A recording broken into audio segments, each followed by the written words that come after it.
여러분 한 주간 잘 지내셨나요? 어느새 여러분을 만나니까 일주일이 지났구나 생각이 듭니다. 여러분 한 주간의 삶 어떠셨나요? 혹시라도 여러분 일주일의 삶에 점수를 주신다면 몇 점 정도 주시고 싶으세요?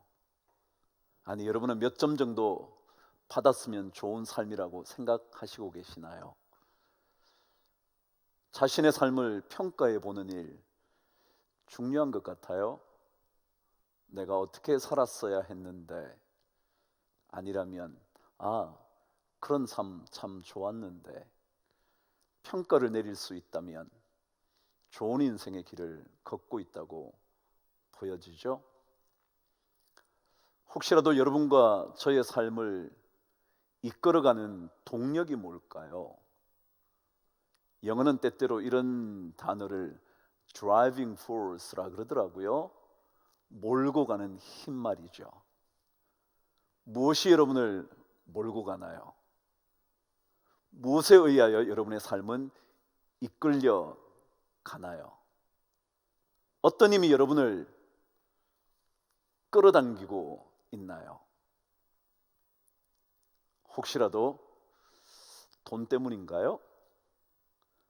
돈만 생각하면 흥분이 되면서 한번 달려가 봐야지 생각하시나요? 무엇이 여러분을 끌고 가나요? 뉴욕 애버뉴와 13번가에 자리 잡은 한 정부 빌딩이 있다 그럽니다. 그 빌딩의 이름은 꽤나 전설적인 인물의 이름을 딴 빌딩이라네요. 미국의 전통 중에는 기릴 만한 인물의 이름을 따 건물명을 짓곤 한다 그러죠. 그 빌딩 이름이 존 키니라는 빌딩이라 합니다. 그 빌딩은 연방 법무부 차관보로 있는 존 키니라는 검사의 이름입니다. 그는 이미 60년가량 법무부 차관보로 일을 하고 있습니다. 그를 가리켜 살아있는 전설 검사라 그런다네요. 한 번은 기자가 그에게 물었답니다. 대형 법률 회사 로펌에 들어가면 엄청난 수임을 하게 될 테고 수임료를 받게 될 텐데 그들이 받는 월급에 비하면 조금 작은 월급을 받고 계시지는 않나요? 라고 물었답니다. 그러자 존 키니가 이렇게 대답을 했다죠. 법무부 검사의 위대한 점은 옳은 일을 한다는 것입니다. 그것은 어떤 것으로도 바꿀 수 없는 가치이지요 라고 말했다네요. 검사로서 옳은 일을 하는 것, 그게 존 키니를 이끌어가는 힘이었던 거죠. 돈으로 보상할 수 없는 삶 말이죠. 옳은 일을 한다는 자부심 말이죠. 그것이 존 키니를 이끌어가는 힘이었다는 것입니다. 사람은 누구에게나 삶을 이끌어가는 힘이 있습니다. 그것이 무엇인지에 따라 삶은 달라집니다. 그것이 무엇인지에 따라 삶에 걸어가는 방향도 달라진다는 말이죠.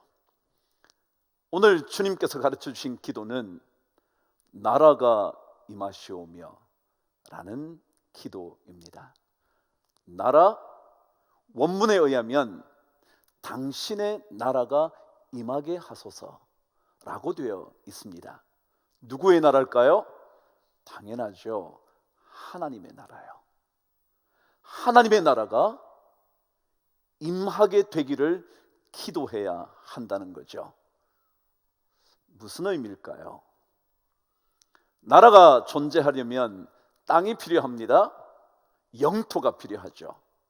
그런데 사실은 나라의 가장 중요한 의미는 다스림 혹은 지배라는 이 단어가 가장 나라의 해당하는 의미라고 볼 수 있습니다.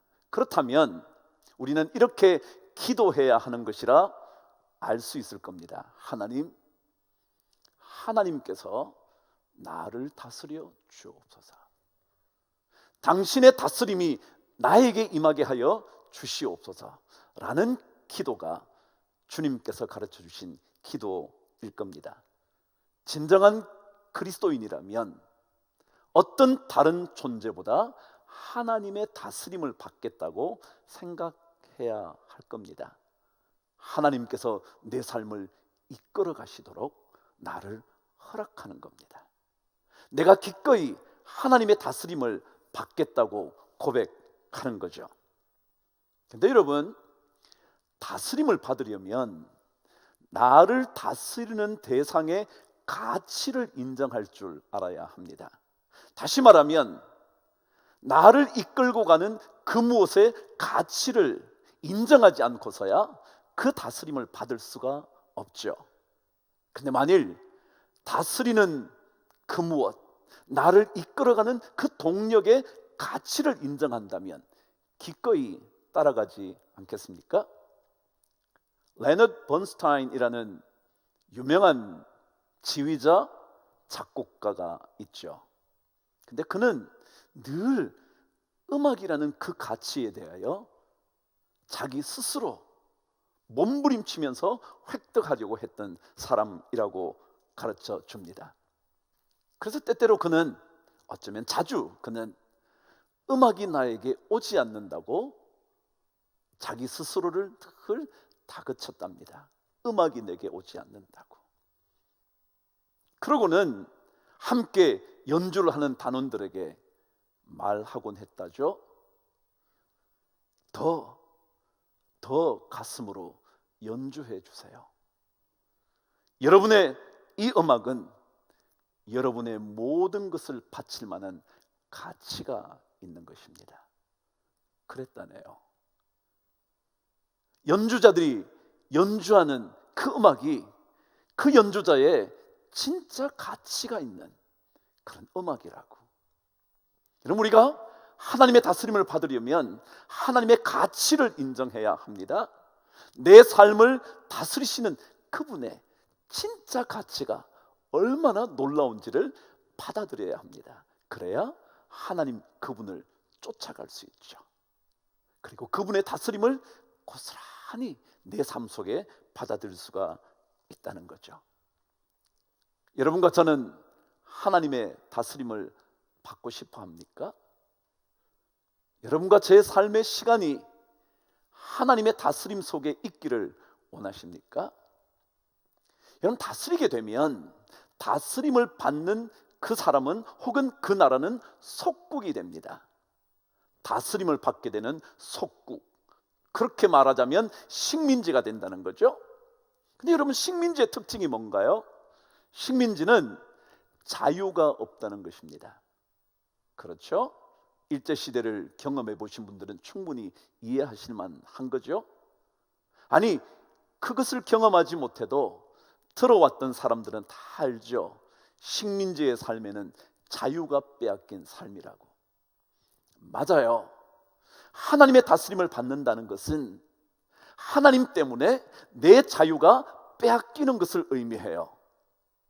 예수님 때문에 우리의 자유가 없어질 수도 있다고 고백하는 거죠. 혹시 하나님 때문에 여러분이 하고 싶은 것 포기해 보신 적은 있으신가요?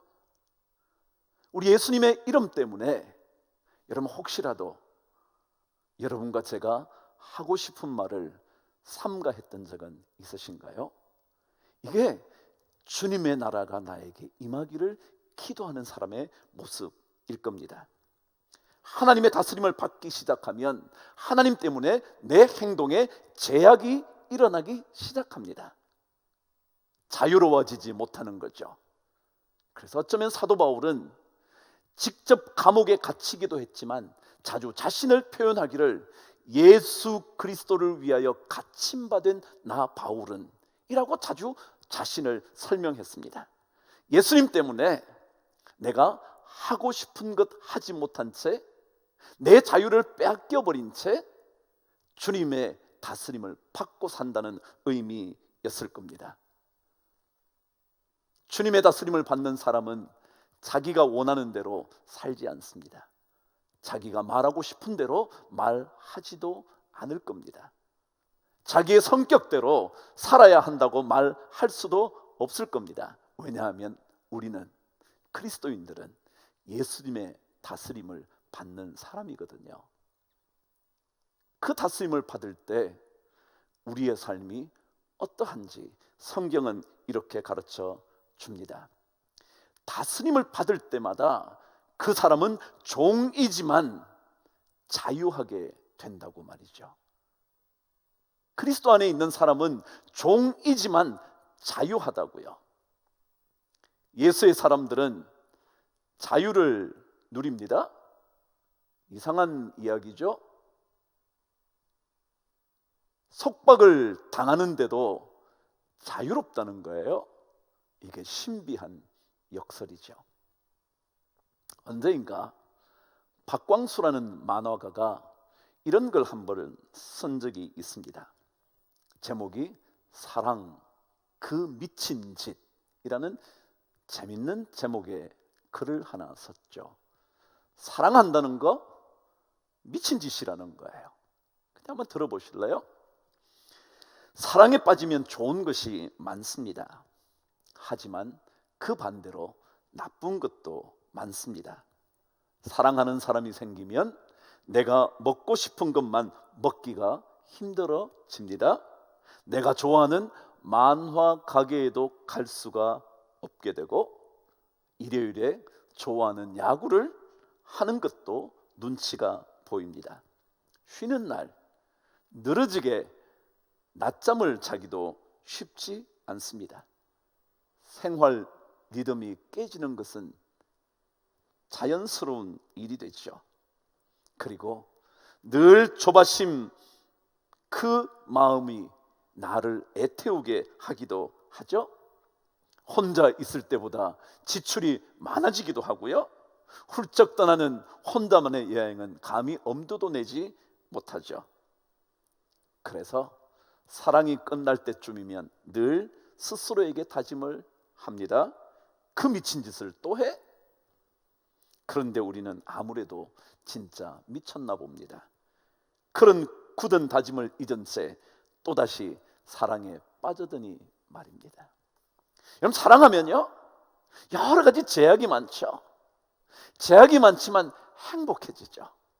제약이 많지만 진짜 사랑 때문에 내 마음이 얼마나 좋은지 모르죠.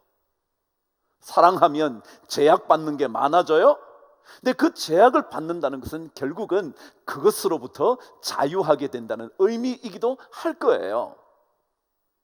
더 이상 안 해도 되니까요. 더 이상 할 생각을 하지도 않게 되니까 말이죠. 그럼 이렇게 한번 생각해 보시죠. 예수 때문에 만일 술을 마시지 않게 된다면 결국 술로부터 자유함을 얻는 거 아닐까요? 그런 거 아닌가요? 술에 얽매여 사는 인생이 아니라 예수 때문에 술을 마시지 않는다면 결국은 술로부터 자유하게 되는 걸 거예요. 예수님 때문에 혹시 우리 주변의 어려운 이웃들을 위하여 내 가진 것을 내어놓으면 나는 물질의 탐욕으로부터 해방되는 거잖아요. 자유를 얻게 되는 거잖아요. 그게 바로 그리스도 안에 있으면, 그리스도의 다스림을 받으면 그분의 종이 되지만 오히려 더 자유로운 인생을 살게 되는 거라고요. 주님은 우리의 인생을 묶어두려고 하시지 않거든요. 오히려 더 놀라운 자유를 주시려고 하시거든요. 그 자유가 여러분과 저를 훨씬 더 복되게 만들어 주는 줄 주님은 이미 알고 계시거든요. 주님의 기도요, 다스림을 받는 것입니다. 다른 것에 의하여 지배받는 인생이 아니라 하나님께서 나를 다스려 주시기를, 주님께서 나를 다스려 주시기를, 주님께서 내 감정을 다스려 주시기를, 주님께서 내 욕망을 지배해 주시기를. 그래서 주님의 나라가 이곳에 임하기를, 내 삶에 임하기를 기도하는 것이 주님의 기도이죠. 놀랍지 않나요? 속박은 자유입니다. 속박은 오히려 기쁨입니다. 속박은 오히려 해방됨을 경험하는 것입니다. 주님께서 자주 말씀하셨던 것처럼 진리를 알게 되면 진리가 우리를 자유케 한다는 것입니다. 런던에서 한 옷에 대한 이야기 하나가 실린 적이 있었습니다. 고급 양복에 관한 것이었죠. 그 옷은 페루와 볼리비아 고지대 초원에서만 살고 있는 독특한 동물의 털을 사용한답니다. 그 털은 3년에 한 번씩 정도밖에 채취할 수 없는 귀한 털이라는 거죠. 그 털과 또 하나 사양소의 귀한 털을 가지고 짜기 시작을 한다는 거죠. 그 옷감을 만드는 일에만 80시간 이상의 수작업을 거쳐야만 만들어진다네요. 거기에다가 다이아몬드 단추를 달고 금으로 새겨진 장식을 달고 만들어진 이 옷 양복 한 벌이 1억 5천만 원 정도 한다네요. 상상이나 되시나요? 양복 한 벌에 1억 5천이라뇨. 근데 그 기사를 쓰게 된 기자의 말이 이랬습니다. 과연 그 옷을 입고 출근할 수 있을까? 그래요. 우리 인생이 그까지 옷에 묶여 살았어야 되겠습니까? 옷에 속박을 받고 사는 인생 되었어야 되겠냔 말이죠.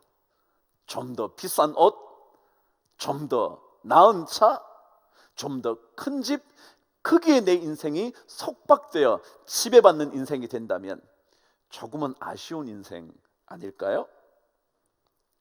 다른 것들에 지배받기보다 하나님께 지배받는 인생, 진짜 자유를 얻게 해주는 그 인생 우리가 꿈꿔야 되는 것 아닐까요? 주님이 다스리시면 두려움도 사라지거든요. 주님이 다스리면 내 마음 안에 두려움의 속박으로부터 벗어나거든요. 주님께서 기쁨으로 나를 다스려 주시는 그 능력이 임하게 되면 내 안에 어떠한 두려움도 몰아낼 수 있는 힘이 생기거든요. 그것이 주님께서 우리에게 가르쳐주신 기도의 능력이거든요. 여러분, 한용운이라는 시인을 아시죠? 혹시 스님이었다는 생각 때문에 그분의 시까지 거부할 필요는 없지 않을까 생각은 드는데요. 그분의 시 중에 이런 시 하나가 있었죠.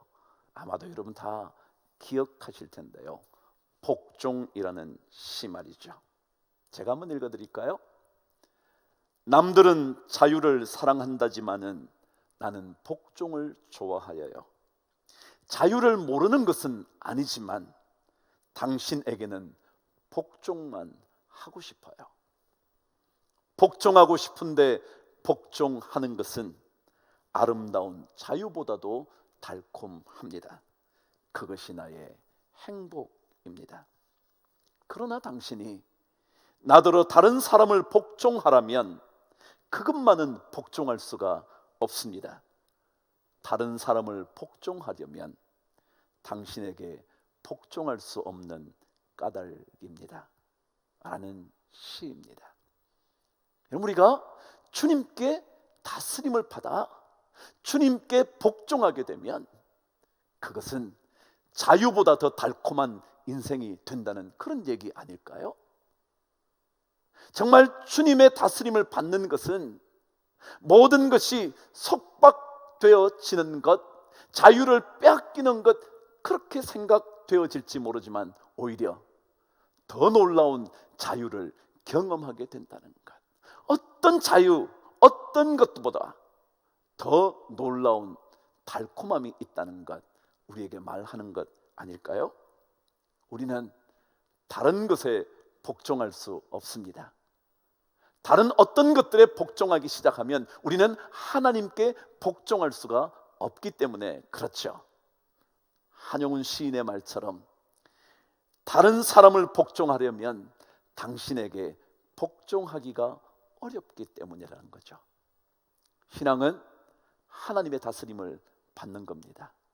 하나님이 나를 다스려 주시기를 기도하는 겁니다.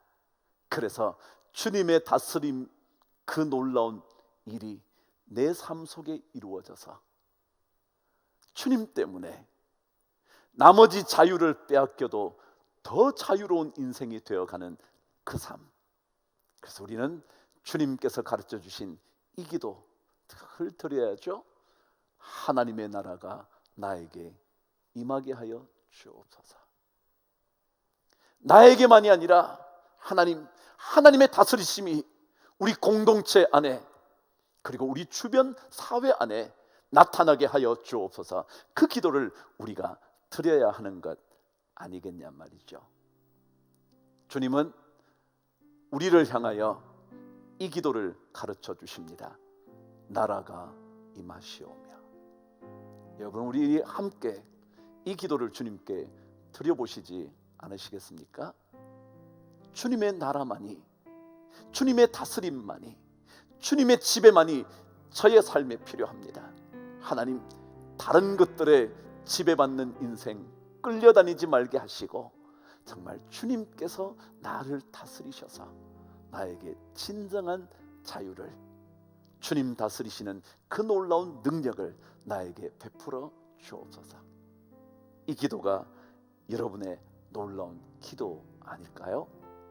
돈이나 욕망이나 학벌이나 재산이나 지위나 그 어떤 것에 매달려 사는 인생이 아니라, 속박당하는 인생이 아니라, 지배받는 인생이 아니라 하나님께 지배받는 그 놀라운 인생, 여러분과 함께 꿈꾸면서 주의 기도를 늘 되뇌어 볼 수 있게 되기를 축복합니다.